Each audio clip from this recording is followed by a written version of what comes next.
Boa tarde, pessoal. Já estou mandando o convite para Marilis, ok? Já vamos dar início à nossa live.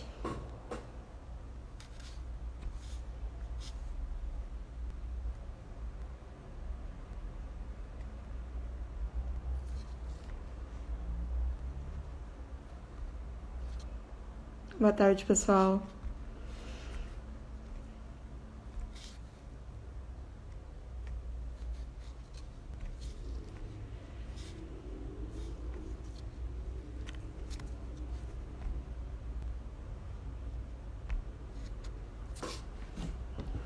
Bom, eu não estou conseguindo enviar o convite para Marilis, vou pedir para ela pedir a solicitação para mim.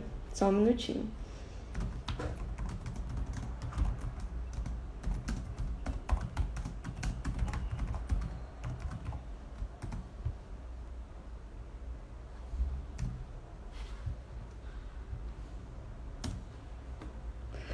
Boa tarde, Carol. Boa tarde a todos.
Oi, Laura. Olá, tudo bem? Tudo e você? Tudo certo. Ah, que bom tá te vendo, né? Tanto tempo conversando por mensagem. Espera aí que eu tô acertando aqui Tudo bem. Acho que deu. Tudo bem? Tudo certo, e com você? Tudo bem também. Bom, eu vou fazer uma breve introdução aqui para seguir nosso padrão de lives, ok? Tá bom. Sinta-se à vontade. Boa tarde a todos e todas. Começa agora a nossa primeira live de 2022 do curso de jornalismo da Unesp. Nossas transmissões mensais têm como objetivo atualizar os nossos alunos, egressos e seguidores sobre temas importantes da atuação profissional, assim como debater questões de interesse do jornalismo. Eu sou Laura Lopes, estudante do segundo ano do curso de jornalismo da Unesp. Para aumentar a acessibilidade da nossa live e aumentar a inclusão também, eu vou fazer uma breve audiodescrição e depois, se a Marilis se sentir à vontade, ela também faz a dela. Eu sou uma mulher branca, de cabelos compridos, castanhos escuros, de olhos castanhos escuros. Estou com um fundo branco atrás de mim e estou vestindo uma camiseta preta. Bom, eu Marilis? sou uma mulher branca, tenho cabelo louro escuro, tenho olhos azuis, estou vestindo uma blusa vermelha e com um colar dourado e tem uma gravura do David Bowie atrás de mim. Roqueira. O tema da live de hoje é jornalismo em tempos de ataques à democracia. Em tempos em que a nossa democracia e o jornalismo profissional são excessivamente vilipendiados, torna-se imprescindível que discutamos o papel da nossa profissão na sociedade, principalmente em um ano de eleições, quando as turbulências políticas tendem a ser potencializadas. Para tanto, estamos hoje aqui com a Marilis Pereira Jorge, que é jornalista formada pela Universidade Estadual de Ponta Grossa, foi repórter da Folha de São Paulo, editora do Grupo Abril e do Grupo Globo, e atuou como editora, roteirista, produtora, redatora-chefe e apresentadora do Café das Seis na Rádio Globo. Teve passagem como colunista na revista GQ Brasil e no canal My News, e hoje é colunista da Folha e do Jornal Meio, além de comentarista do All News. Muito bem-vinda mais uma vez, Marilis, à Unesp, mesmo que virtualmente. Estou muito feliz de estar aqui com vocês. Espero, enfim, que esse nosso papo ajude de alguma forma aí a a vocês que estão estudando. Me deu uma saudade agora da época da faculdade. Você falou aí e tô olhando para você com essa carinha e todos esses sonhos e esse mundo aí pela frente. Bom, e a todos os nossos participantes, desejo boas-vindas também. E o chat está aberto para todo mundo que quiser perguntar ou fazer comentários também. Marilis, antes de mais nada, eu queria já começar por aí, então. Perguntar como que se deu a sua escolha pela profissão e quais as diferenças que você nota, né, no tempo que você escolheu ser jornalista e para hoje. Como que a sua ideia sobre o jornalismo mudou nesse tempo? Olha, eu sempre quis ser jornalista. Acho que eu só não sabia disso quando eu era muito jovem, porque não sabia quais eram as possibilidades de profissão, mas eu com 9 anos escrevia peça de teatro nas férias, sabe aquelas coisas?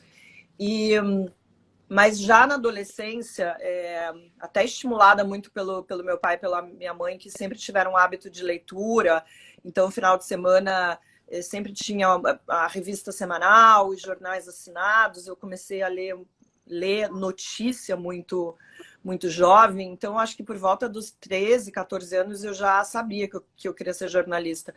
E os meus grandes fãs na adolescência não eram atores de filmes, mas eram alguns colunistas de jornais, assim, pessoas que me inspiraram muito. Eu certamente fiz jornalismo, muito da minha decisão de fazer jornalismo era por conta das colunas do Clóvis Rossi que eu lia. Clóvis Rossi, para quem não sabe, foi um jornalista que durante, enfim, as últimas décadas de profissão passou na Folha de São Paulo, foi, enfim, um dos maiores repórteres que o Brasil já teve. Ao longo desse tempo que eu estou formada, eu vi se falar muita coisa sobre o jornalismo, sobre o futuro da profissão, se o jornalismo ia sobreviver, o jornalismo não vai ser mais importante,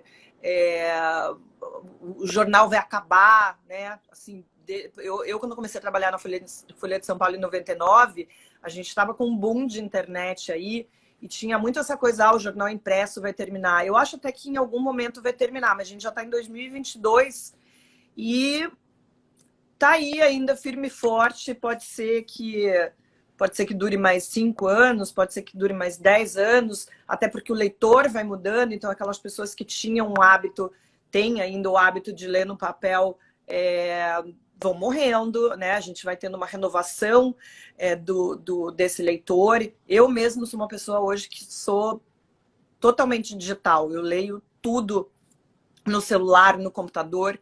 Eu já nem recebo mais jornal em casa. Mas tem uma coisa engraçada. Revista, eu ainda gosto de ler no papel, ainda gosto de pegar a revista na mão, folhear. Então tem algumas revistas que eu ainda gosto de consumir. O que eu vejo agora é uma valorização muito grande da profissão.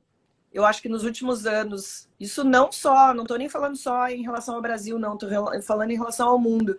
A gente, assim, vou usar exemplos, alguns poucos exemplos para falar sobre isso. Você pega desde a eleição do Trump, que logo depois da eleição dele, você teve um boom na assinatura de jornais nos Estados Unidos, tanto do New York Times quanto o Washington Post. Você teve, assim, vários jornais tendo um aumento de interesse do leitor, que se deu conta que precisava escolher, precisava procurar informação com qualidade para se informar. Eu acho que no Brasil isso também, de uma certa forma, acontece. E não estou falando só do jornalismo que é considerado o jornalismo tradicional, dos grandes veículos, dos jornais, mas outros meios que estão se popularizando, que estão, enfim, sendo procurados. E eu posso falar porque eu estou tanto num grande veículo, que é a Folha de São Paulo, quanto num outro, que é o Canal Meio, que é a internet, que é YouTube, que faz um jornalismo diferente, mas que também está atraindo uma quantidade muito grande de leitores. E muito por conta desse momento que a gente está vendo, de estar discutindo de novo democracia, golpe militar, assuntos que que estão estudando agora não eram nem nascidos quando a gente pensou que teria virado esse capítulo da história, né? Eu era adolescente quando o Brasil passou por essa redemocratização, então assim, para mim também não era um assunto que era do cotidiano, do dia a dia. A gente não fala na escola, a gente não falava sobre ditadura, sobre golpe militar. Isso foi uma coisa que aconteceu depois. Eu acho uma loucura a gente estar falando sobre esses temas no dia de hoje, mas é isso que mostra que o jornalismo é cada vez mais necessário. Até essas questões mostram que a gente precisa ter um jornalismo independente, imparcial, atuante, um jornalismo questionador. E então, eu acho que nesse momento, alguns anos atrás, se você, por exemplo, chegasse e me falasse, vou fazer jornalismo, eu falo, não faz isso, faz qualquer coisa, vai estudar outra coisa. Se bem que eu acho sempre importante que o jornalista, ele procure outro tipo de conhecimento. Ele vai fazer algumas matérias sobre relações internacionais, ou, enfim, dependendo da área que ele quiser, sobre nutrição. Eu teve uma época que estudei nutrição. Mas então eu acho que hoje, lá atrás eu falava, você tá maluco, não vai fazer isso, essa profissão não vai durar mais muito tempo. Hoje eu tenho uma visão completamente diferente disso. Eu acho que jornalismo é uma profissão que está sendo valorizada, é necessária. Eu acho que a gente precisa de pessoas com uma boa formação, precisa de novos profissionais com sangue nos olhos, com vontade de fazer, com vontade de ser atuante nessa área. Muito legal, Marilise. E hoje você é uma grande influência, né? Preciso nem dizer. Eu devia ter trazido a minha também. Hoje os papéis se inverteram, né? Mas é muito bacana ouvir isso de você, essa questão de você ter feito nutrição. Comigo foi o efeito reverso, eu já prestei outras coisas antes de ingressar no jornalismo, porque estava confuso aquele período que você tem que ser adulto sem ser adulto, né? Sei. Mas aí acabou sendo jornalismo, e quando ele escolhe a gente o escolhe, não tem outra saída, né? Bom, é muito isso. Muito. Agora falando sobre a sua coluna na Folha, que foi a anatomia de um fracasso. Você fala do burnout, né? De um possível burnout que você teve. E eu queria alinhar isso com a série de ataques a mulheres que ocorre hoje, mulheres jornalistas, que ocorre hoje no Brasil. As mulheres são as principais atacadas nos meios digitais. Num cenário geral, a ABERT constatou que em 2021 os jornalistas sofreram mais ataques, teve um aumento de 22%.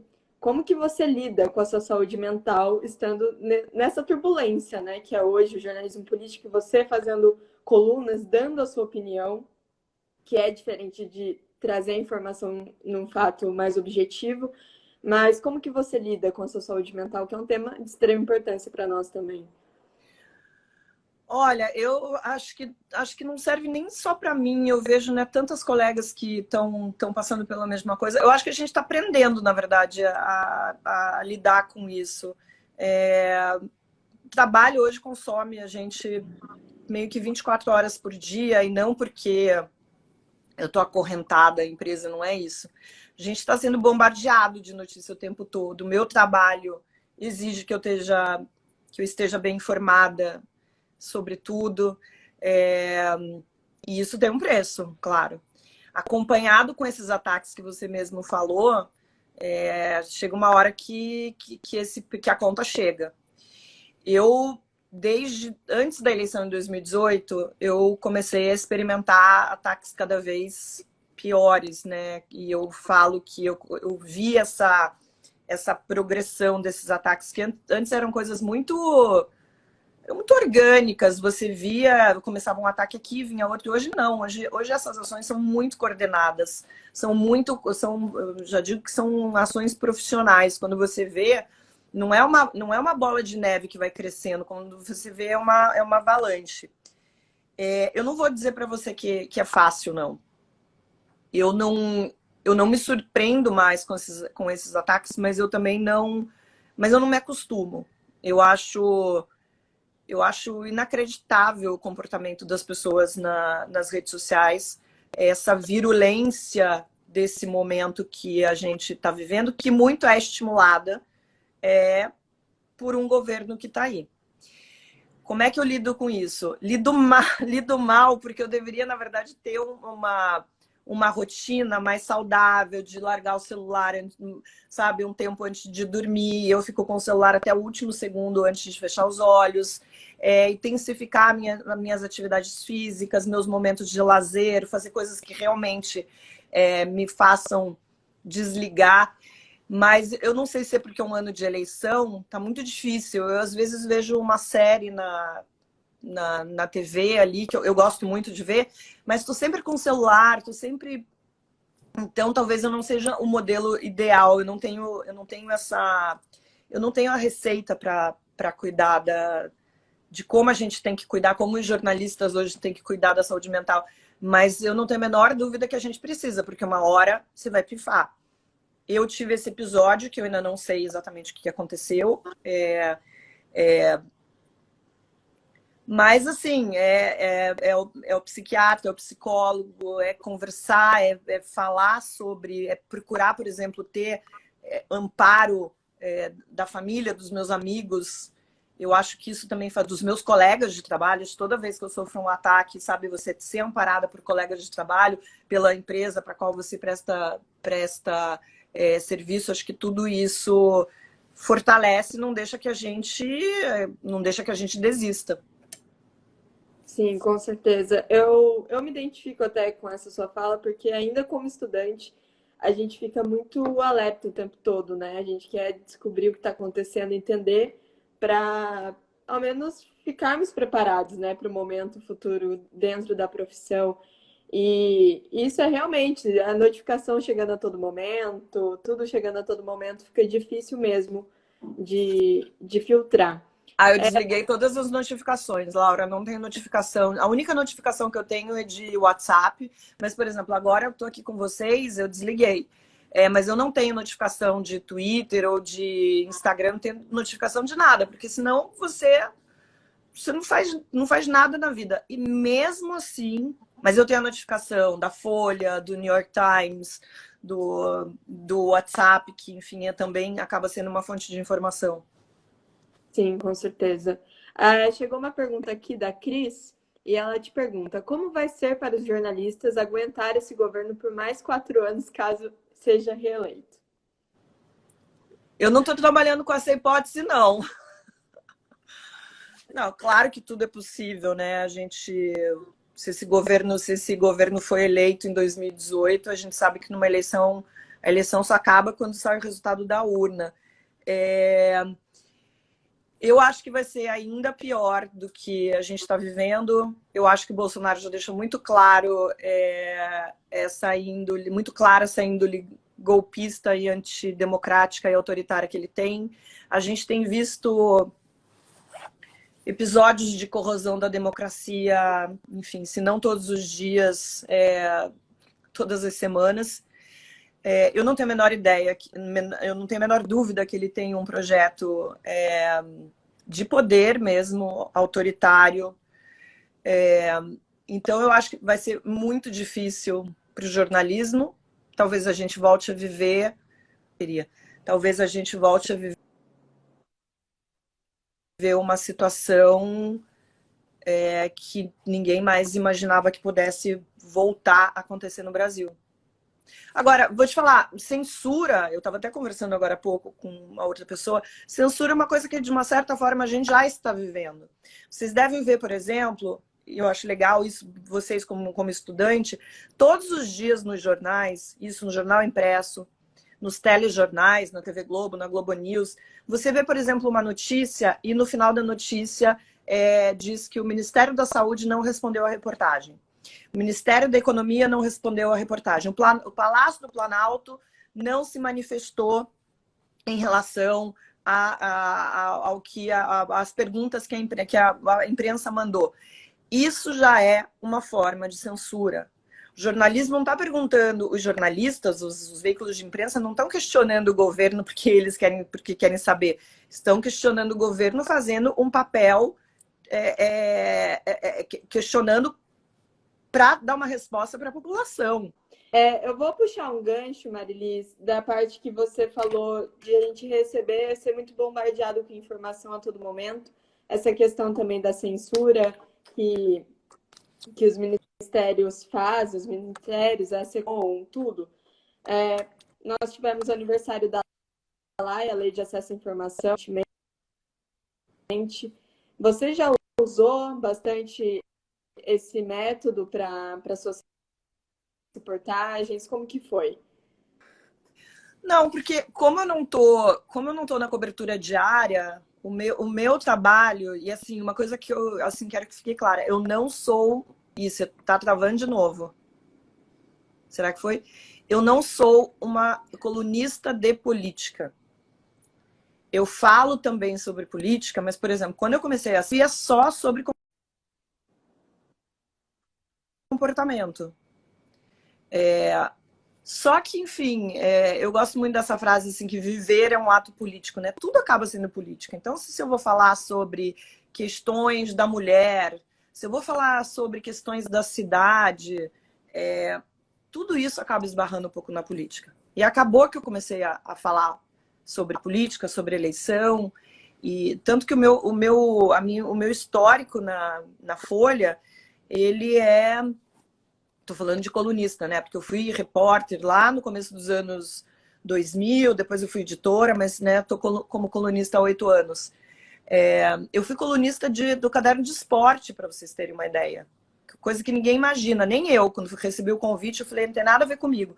Mas eu fui para o Caderno de Esporte para falar sobre corrupção, sobre homofobia, sobre racismo, sobre machismo, sobre doping. Eu fui falar sobre todo o universo político do esporte, menos da bola correndo.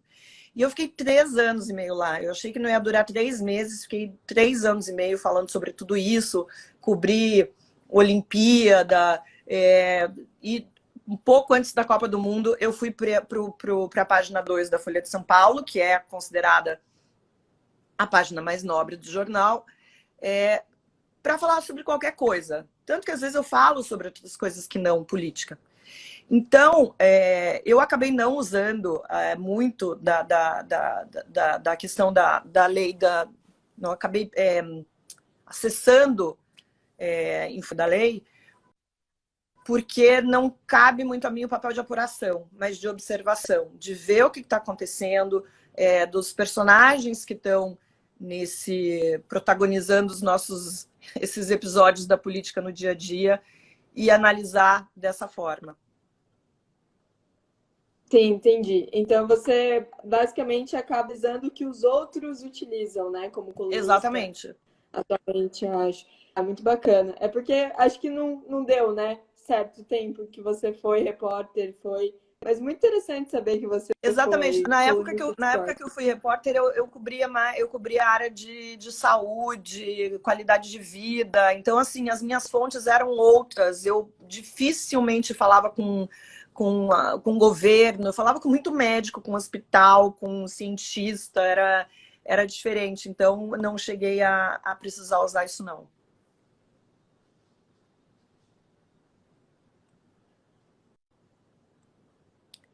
Você ficou on de novo. Entendi. Bom, eu vou citar Agora, tô te outra ouvindo. coluna sua aqui, que foi golpe. A gente tá falando, né? Fiquei? Não tô te ouvindo. Gente, vocês estão me ouvindo? Agora foi? Agora parece que voltou. Vou citar outra coluna sua, a Vai Ter Golpe, em que você mesmo em um momento em que não bombardeados a todo momento. Foi? Agora você tá ouvindo? Tô. Voltou? Tá Tô. bom. Eu vi que você está falando sobre a coluna do Vai Ter Golpe, que eu falo que a imprensa está falando com as paredes. Isso. No momento em que nós somos totalmente bombardeados com informação, isso acaba sendo um paradoxo, né? Como que você acha que que a gente pode alcançar e parar de falar com as paredes como jornalistas? Nossa, que difícil! Quando eu falei sobre isso, é porque eu acho que boa parte da população, inclusive pessoas que estão colocando um antipetismo na frente do perigo que a gente está vivendo em relação à democracia, é nesse sentido. Eu acho que muitas pessoas não estão levando a sério o perigo que o Bolsonaro representa para a democracia, sabe? Estão achando que isso não é, de forma alguma, uma defesa da candidatura do PT, ou uma defesa do PT, ou dizer que as pessoas devem votar no PT. Mas eu tenho visto muita gente, sim, colocando esse antipetismo, que ainda existe, e tem gente que acha que não, mas é uma coisa que tem que ser, que aconteceu em 2018, que foi um fator determinante para a eleição do Bolsonaro, e que ainda está presente nos dias de hoje. E muitas vezes é ignorado não só por parte da população, mas mesmo pelos dirigentes do PT. E eu acho que tem gente que não está levando a sério essa índole antidemocrática e autoritária do Bolsonaro, achando que as duas coisas são equivalentes. Não são equivalentes. Você pode ter críticas ao PT, você pode achar que o PT, enfim, teve problemas, tem um histórico, a gente sabe, comprovado de casos de corrupção, mas uma coisa é um partido que nunca fez nenhum tipo de ameaça concreta à democracia, e outra é um candidato que está diariamente fazendo exatamente isso. Sim, com certeza. Em 2018 a gente viu muito isso, né? Até dentro do jornalismo a gente tem os exemplos, uma escolha muito difícil e tudo mais. E a Patrícia Campos Mello, que cobre muito fake news, fala no livro dela sobre essa equivalência, né? De como isso acabou prejudicando o jornalismo. Então, acho que é uma coisa para se mudar dentro do jornalismo nesse ano de eleições, com certeza, e para a gente continuar vendo, né, verificando com cuidado como reportar os fatos para as pessoas. Marilis, outra coluna sua é o Bolsonaro Zoeira, uma das últimas, né? É a última, saiu hoje. E ela fala sobre esse perfil do Bolsonaro de querer trazer mais pessoas para perto dele por meio da internet, que ele faz desde 2018, mas amenizando o tom mais autoritário que ele sempre trouxe consigo. Você acha que isso é uma espécie de cortina de fumaça para a aproximação dele com o Centrão, para a eclosão desses casos de suspeita de corrupção que estão rolando agora? Hoje mesmo na Folha saiu o caso do amendoduto da Codevasf. A gente tem os exemplos dos kits de robótica, dos caminhões de lixo e tudo mais. É mais uma estratégia de cortina de fumaça que ele traz? Não, eu não acho que é uma estratégia de cortina de fumaça, não. Acho que é uma estratégia eleitoral muito inteligente. Eu acho que, até como eu escrevi na coluna, em 2018 as pessoas estavam muito focadas no tempo de TV que os candidatos iam ter. Porque quando começar a eleição, o Alckmin, que está tão mal posicionado nessas pesquisas, vai deslanchar. E a gente viu que não foi nada disso. Eu lá atrás já achava mesmo que as redes sociais e a internet iam ter um papel muito mais importante na eleição do que a televisão. E esse ano, e a gente viu o que aconteceu. A gente viu, inclusive, como é que as redes sociais têm sido usadas pelo bolsonarismo para disseminação de informação falsa, para destruição de reputação. A gente sabe que isso é usado dessa forma. Bolsonarismo, e eu estou falando daí o bolsonarismo ali, núcleo em torno do Bolsonaro, é muito inteligente, muito bem preparado para lidar com essa ferramenta que está na vida de todo mundo. Hoje, praticamente todo mundo tem um celular. Eu não vejo isso em outras campanhas. Pelo contrário, eu vejo algumas campanhas usarem isso da forma mais ridícula do mundo, tipo o Ciranha, do Ciro Gomes, que é risível, entendeu? Colocar ele daquele jeito. Por que eu não acho que é uma cortina de fumaça? Eu acho que, claro, o Bolsonaro está sempre usando de alguns artifícios para tirar o foco da imprensa, da população, em todos esses escândalos que acabam aparecendo envolvendo o seu governo, mas eu acho que o que a gente viu foi uma mudança de comportamento ali que é muito calculada.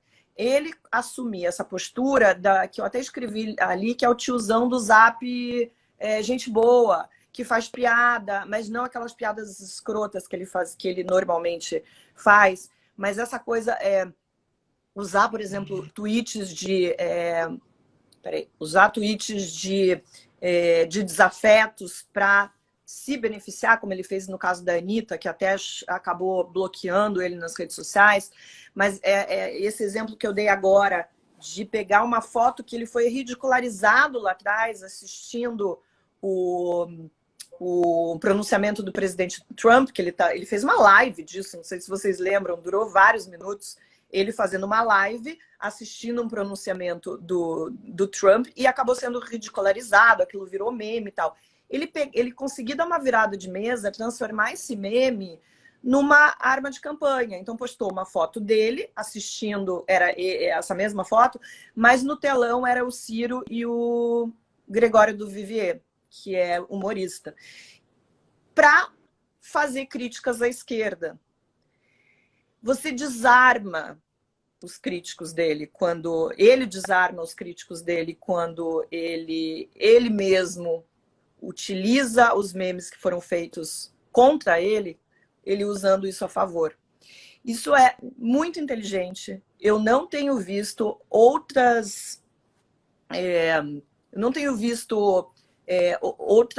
chefias de campanha que estejam de olho em como usar as redes sociais, em falar a língua das redes sociais. Então, tem um outro exemplo que eu trago, quando foi anunciado a aliança entre Lula e o Alckmin, o Bolsonaro compartilhou o tweet do Lula e só escreveu kkkkkk. Isso é pura linguagem de redes sociais. É muito inteligente, muito esperto, e não estou vendo os adversários usarem as redes sociais como ele tem usado. E isso pode ser muito benéfico para a campanha desse ano, que você desconstrói aquela imagem de que ele é um cara que só xinga as pessoas, é um cara que só está nas redes sociais para atacar as pessoas. Porque claro que ele está atacando, mas ele está atacando de um jeito que parece que é divertido, que atacando de um jeito que não soa como um ataque. Sim. Tem gente aqui perguntando por que o Lula não faz a mesma estratégia. Bom, é uma pergunta, né? Porque todos não fazem. Desde 2018 ele usa desses métodos e ninguém consegue se inovar dessa maneira, né? Eu acredito que nem o jornalismo, né, Marilisa? É uma forma muito singular de abordagem dentro das redes sociais que cativa as pessoas pela linguagem fácil, até das fake news que a gente vê. É uma linguagem que cativa muitos seguidores, que cativa muito o público, por ser mais fácil, por não ter o juridiquês, a linguagem jornalística mais difícil. Então, acaba sendo outra coisa que acaba dificultando o trabalho de jornalista e até o trabalho das outras campanhas para alcançar um público que ainda pensa em votar no Bolsonaro. Eu acho que o jornalismo ainda está aprendendo a fazer isso, até para tentar conversar com um público mais jovem, um público que consome informação com esse tipo de linguagem. Por que o Lula não faz isso? Por que as outras campanhas não fazem isso? Porque não se deram conta da importância de fazer isso. Sabe? Você pega o comando de campanha do PT, gente, são pessoas, e aí não é uma crítica a pessoas mais velhas, porque eu tenho 50 anos e eu seria incapaz também de conseguir entender como tocar uma campanha com uma linguagem mais acessível, uma linguagem de internet como existe hoje. Você pega o comando de campanha desses partidos, do próprio Ciro mesmo, que agora está com o João Santana, é gente com 60, com 70 anos que não tem o domínio da linguagem atual. Eu não tenho o domínio da linguagem atual. Quem cuida, quem está lá no gabinete do ódio, é um bando de moleque de 20, 30 anos que vai fazer a campanha do Bolsonaro. E assim, as pessoas precisam acordar. A internet vai ter um papel muito importante. A internet vai ter, de novo, um papel muito importante. Os bolsonaristas vão pintar e bordar, disseminando, espalhando desinformação e usando também dessas ferramentas muito inteligentes para trazer para o seu lado gente que está indecisa, que não entendeu a gravidade desse momento da gravidade das ameaças democráticas antidemocráticas que a gente está vivendo, e que de repente vão se deixar levar por essa imagem que eu percebo que está sendo construída de um Bolsonaro menos agressivo, menos aquele Bolsonaro que as pessoas não aguentam mais. É muito perigoso. Sim. Inclusive, né, Marilis, a questão de o Lula, acabaram falando aqui que o exemplo do Bolsonaro não deve ser seguido, não da mesma forma, né, de ataque, contínuo ataque, mas abordagem mais tecnológica, com uma linguagem mais internauta, de aproximação com os jovens, é necessária, né, para as campanhas atuais, sem dúvida alguma. A Mariene acabou de falar que a Gabriela Prioli fala muito sobre isso, sobre essa abordagem. Então, é uma coisa que precisam aprender, né? Nossa democracia está em risco, como você falou, não existe uma equivalência entre os dois extremos. Então, eu acho que as campanhas, o jornalismo, todos têm que, num conjunto, no campo democrático, têm que aprender a usar essa linguagem para se aproximar das pessoas, sem dúvida alguma. Eu queria te perguntar sobre a questão do fato e opinião, que a gente citou um pouco no começo. Você faz colunas opinativas na Folha e no Meio também. As suas colunas são muito usadas pelo público que compra o jornal ou que apenas lê a manchete, assim, o título da sua coluna, para atacar o jornal em si, como se a sua opinião fosse uma opinião do jornal. Essa coisa de não saber diferir o que é o fato, o que é a opinião da Folha, o que é a sua opinião, por exemplo. Você vê muito isso ainda nos dias de hoje? Sim, eu não sei te quantificar o tanto que isso é usado, mas acho que qualquer colunista que está atrelado, tem a sua imagem atrelada ao veículo para o qual ele escreve, acaba sendo relacionado, às vezes, com o que ele fala, acaba sendo relacionado com a opinião do jornal, que não é verdade. Eu posso escrever uma coisa lá que não é exatamente o que o editorial do jornal já escreveu. Mas acontece muito. Fulana da Folha de São Paulo, só podia ser a Folha de São Paulo. Isso acontece muito. Claro que tem gente que não consegue diferenciar o que é notícia e o que é opinião, mas isso também às vezes é muito manipulado, sabe? Usado como se fosse a opinião do jornal, como se o jornal pensasse aquilo. Acontece muito, né? A gente vê demais nas redes sociais. É uma coisa que a gente tenta estudar até mesmo na universidade, né? Como não usar uma linguagem tão subjetiva numa notícia, numa reportagem, mas usar isso na coluna. É uma coisa que a gente estuda, mas a gente sabe que muita gente do país não está acostumada. Então, é uma coisa que nós precisamos saber passar. Eu acho que talvez no ensino, na educação básica, para as pessoas aprenderem isso ao longo da vida, porque isso acaba, talvez, enviesando o jornal, tirando a credibilidade até mesmo, né? Se a pessoa já é de outro espectro político, acaba não consumindo mais por acreditar que a Folha comunista, como muitos divulgam, né? Não está nem perto disso, mas acaba sendo algo que afeta, de certo modo, essa falta de educação sobre os diferentes gêneros, né, da notícia. Mas, Laura, isso vai demorar décadas para mudar. A gente está com um déficit educacional que só piorou agora na pandemia. Tem alguns estudos que saíram agora do Banco Mundial falando sobre, não só sobre o Brasil, mas a América Latina. Crianças de 10 anos, 70% das crianças de 10 anos que não vão conseguir ler um texto básico. Isso é muito grave. Não só para ler uma notícia no jornal, mas para tudo, para o mercado de trabalho, para a convivência social. Né? A gente vê o que acontece nas redes sociais, muitas vezes você escreve uma coisa, a pessoa lê outra. Então, é uma utopia. Os jornais, inclusive, vêm assinalando, né, o que é opinião, o que é reportagem, mesmo assim não adianta nada, mas o cenário é desolador do que a gente tem aí em relação à educação, à interpretação de texto. É uma crise da cidadania gravíssima. Nós estamos tendo, né, essa crise, inclusive pelos cortes que existem desde o início de 2019 na educação. A educação sempre foi um alvo, de certa maneira, para que isso mesmo ocorra, imagino eu, né? As pessoas acabam não criticando o que não entendem. Então, foi divulgado, acho que na semana passada, né, que as pessoas estão entrando no ensino médio sem entender o que estão lendo. Então, isso é uma forma que também acaba gerando consequências no pós-eleição, na eleição, porque a linguagem mais fácil, que é das fake news, alcança esse público mais facilmente e isso, sem dúvida, acaba acabando, corroendo a nossa democracia.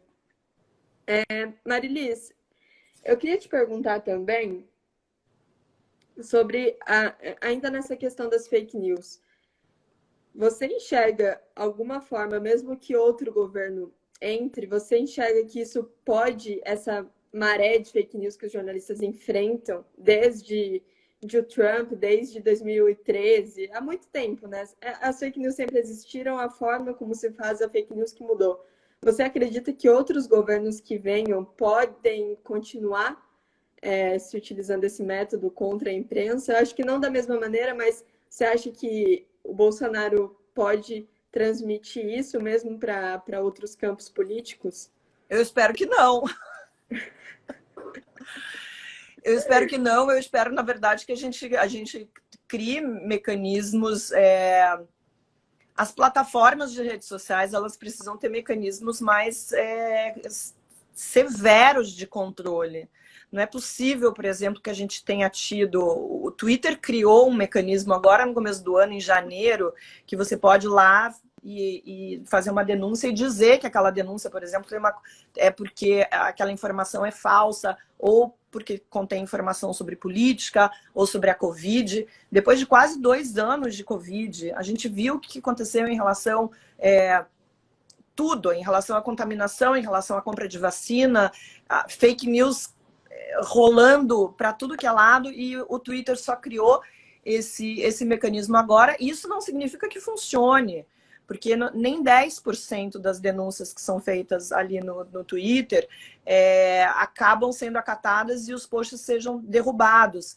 Então, assim, a gente está engatinhando nesse processo e, assim, as plataformas têm, sim, que ser responsabilizadas por essa corrosão que a gente está vendo na democracia.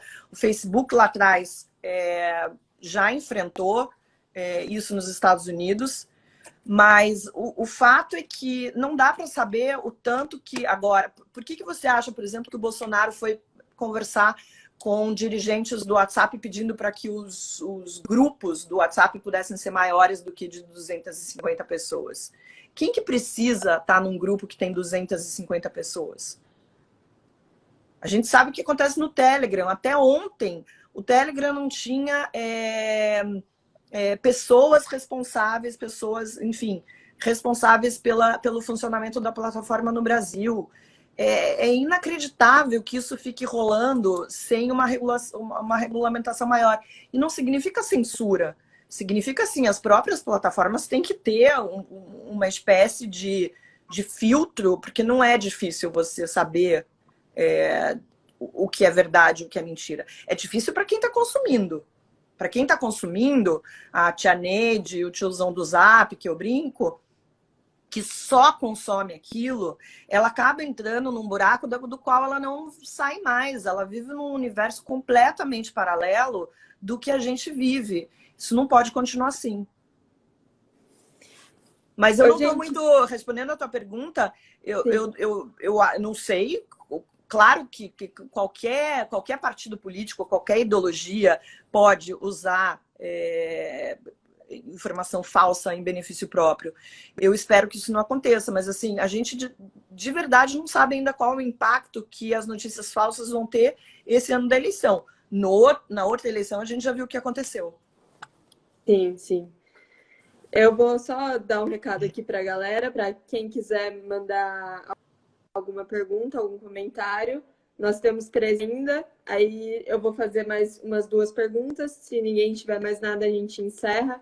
Só para dar o tempo certo aqui, porque começamos às 2h30 certinho. Apesar do problema que tivemos, vamos encerrar no mesmo horário que o previsto.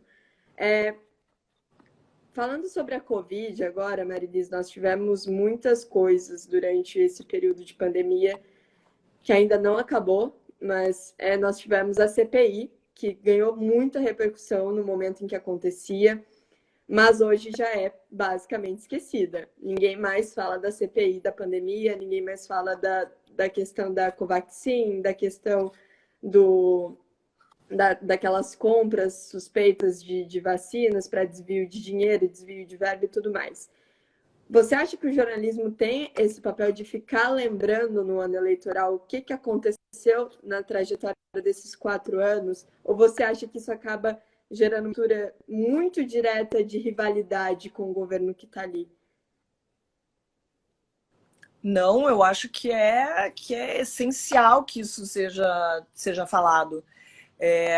Tudo que a gente está vivendo agora é reflexo de como a gente foi governado nos últimos 3 anos. Então, tô falando, a gestão da pandemia, que foi um fracasso, foi uma tragédia, foi um crime a gestão da pandemia. A gente sabe que a pandemia não acabou no mundo, mas a gente podia estar com, por exemplo, o esquema vacinal, ter completado o esquema vacinal já há muito tempo. A gente sabe, por exemplo, que tem gente que não tomou a 3ª dose ainda, o que é muito perigoso. A gente não sabe o que a gente está vendo aí, mutação de vírus, as pessoas continuam. Claro, o número de mortes caiu, os médicos estão falando que a pandemia já está se transformando numa endemia, mas assim, eu não tenho a menor dúvida que isso não só vai, como deve ser trazido pela imprensa, vai ser explorado pelos candidatos de oposição, e isso tem que ser falado, porque e não vai ser falado só agora. Isso é uma coisa que vai estar na nossa história. O fato é que a aprovação do Bolsonaro, que tinha caído muito ao longo da pandemia, ela voltou a crescer quando as pessoas deixam de colocar as preocupações com a pandemia em primeiro lugar, que era o que acontecia. Então, a gente teve durante muito tempo as pessoas muito preocupadas com a pandemia. Quando isso deixa de ser uma preocupação, seja porque as pessoas estão vacinadas, porque está morrendo menos gente, porque, enfim, as pessoas estavam exaustas e estão retomando a vida, você a percepção sobre o governo deixa de ser tão trágica em relação a isso. Mas você tem todos os outros problemas de desemprego, a economia, as crises agora com a Petrobras, o que o Bolsonaro está fazendo com a Petrobras é criminoso.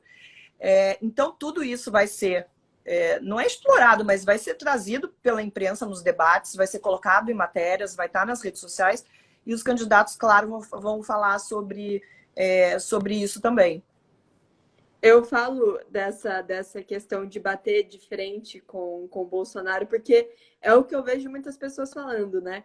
Todo mundo quer lembrar da pandemia, mas ninguém lembra do PT, do que o PT fez, sabe? Então, essa questão do peso em cima da imprensa, eu também não acho errado relembrar tudo o que aconteceu, muito pelo contrário, igual você disse, tem que ser trazido nos debates, mas é o que muita gente enxerga, né? A galera enxerga como um ataque da imprensa ao Bolsonaro, o famoso deixa ele trabalhar, né? Então, isso é muito Gente, o PT não tá no governo desde 2016. Claro que tudo que o histórico precisa ser trazido, será trazido, os erros têm que ser avaliados, mas eu acho tão engraçado.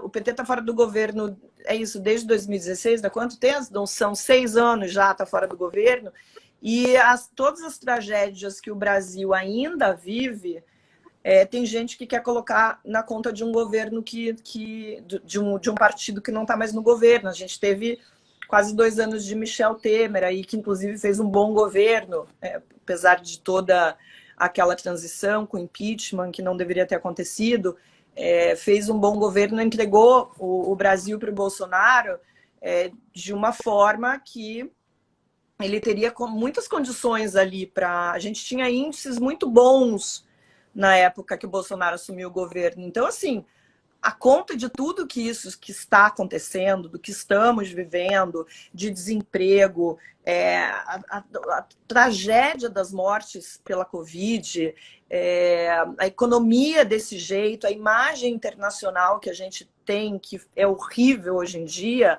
isso tudo tem um único culpado. Essa conta é de uma única pessoa só, que se chama Jair Bolsonaro. Marilisa, eu vou mudar de assunto rapidinho, porque eu acabei de ver que eu passei por uma pergunta aqui do Celso Bento. Eu acho que foi quando nós estávamos falando dos ataques extrapolarem a bolha bolsonarista.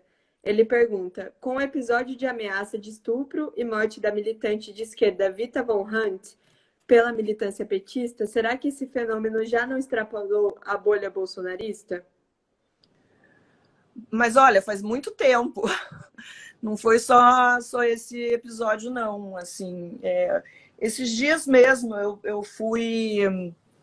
uma pessoa de esquerda foi fazer uma crítica no Twitter e escreveu... Não sei porque dão ouvidos a essa meretriz. Ops, Marilis.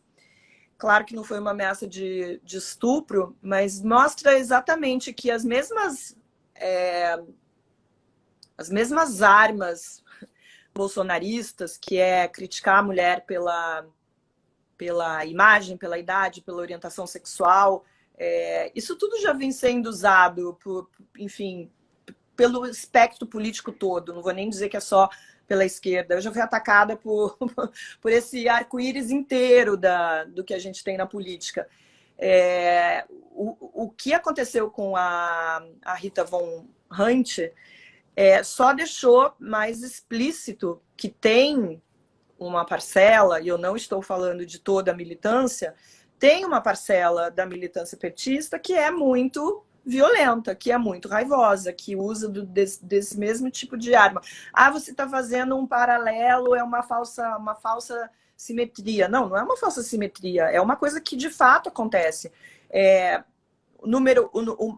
Os bolsonaristas são mais violentos? Na minha experiência, sim.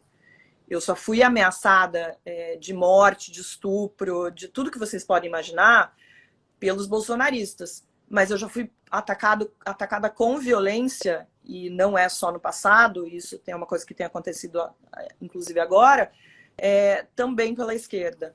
É muito triste, eu acho que é um desserviço, porque se você quer realmente se descolar dessa imagem agressiva, violenta, antidemocrática dos bolsonaristas, você não pode fazer o mesmo. Sem dúvida alguma.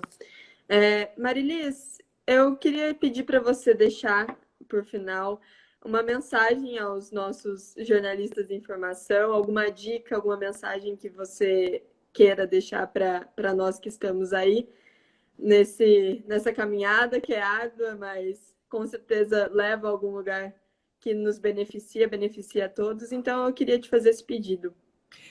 Primeiro, aproveitem muito. Eu aproveitei, mas nunca fui convidada para nenhuma suruba, nem maconha, nem nada que a esquerda não, a direita fala, né, que só tem maconha, suruba na universidade pública. Não fui convidada para nada disso. É uma fase linda que passa rápido. Suguem muito os professores, sejam sempre muito curiosos. Não fiquem só na disciplina de jornalismo. Acho que, sabe, é sempre bom você fazer outros cursos que te tragam mais conhecimento. Se você vai escolher, enfim, economia para cobrir, ou vai escolher, por exemplo, como chama isso, gente? Me deu um branco agora. Estava falando sobre isso agora. Segurança pública. Você sabe, você tem livros, você tem cursos, você tem hoje, enfim, uma infinidade de informação que na época que eu fiz faculdade não tinha. Para vocês terem uma ideia, eu fiz faculdade com máquina de escrever. Vocês não sabem nem o que é isso. Olha que loucura. Quando eu entrei na Folha, não tinha computador individual para todo mundo. Era um paredão assim que tinha computadores, só um ano depois, mais ou menos, que se... Então, sejam muito curiosos, experimentem, mudem de área. Eu já escrevi para vários, se reinventem, não achem que vocês vão fazer uma coisa só. Então, quando eu entrei na profissão, você era ou jornalista de impresso, ou de rádio, ou de televisão. Hoje o jornalista meio que tem que fazer um pouco de tudo, tem que ser realmente multimídia. Então, que é o que eu faço. Eu estou na internet, no vídeo, estou escrevendo coluna para o jornal impresso. Essa coluna também acaba virando uma discussão ali nas redes sociais.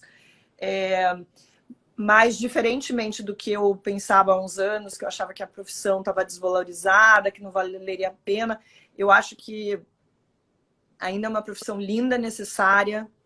E eu espero que vocês tenham muita sorte. Enfim, vocês vão receber muito não na vida. Eu recebi muito não na vida. Até que fiz muita coisa que eu não gostava no começo. Não era bem isso que eu queria. Eu queria cobrir tal coisa. Tá, não é assim que funciona. Funciona a gente fazendo concessão, experimentando e descobrindo um caminho. Sejam inquietos também. Eu não vejo... Eu já, na minha época, eu via muita gente. Até hoje tem gente que trabalha 10, 15, 20 anos na mesma empresa. O máximo que eu fiquei na mesma empresa foram, acho que 5 anos. Sempre estava trocando, sempre estava, sabe, assumindo novos desafios. Eu acho que é uma das profissões que mais vale a pena a gente ser inquieto e nos dá a oportunidade para ser inquieto. É isso. Nossa, falei demais. Imagina! Tá vendo, gente? Tem que acompanhar a nossa agenda semanal de eventos com os cursos para seguir o que a Marilis falou aí, tá vendo? Bom, Marilis, agradeço imensamente. Foi uma honra tê-la conosco. Tentamos na Semana de Jornalismo, teve um imprevisto, mas aqui estamos. Depois de um tempo, mas conseguimos finalmente fazer esse encontro, essa ponte entre você e o curso de jornalismo da Unesp.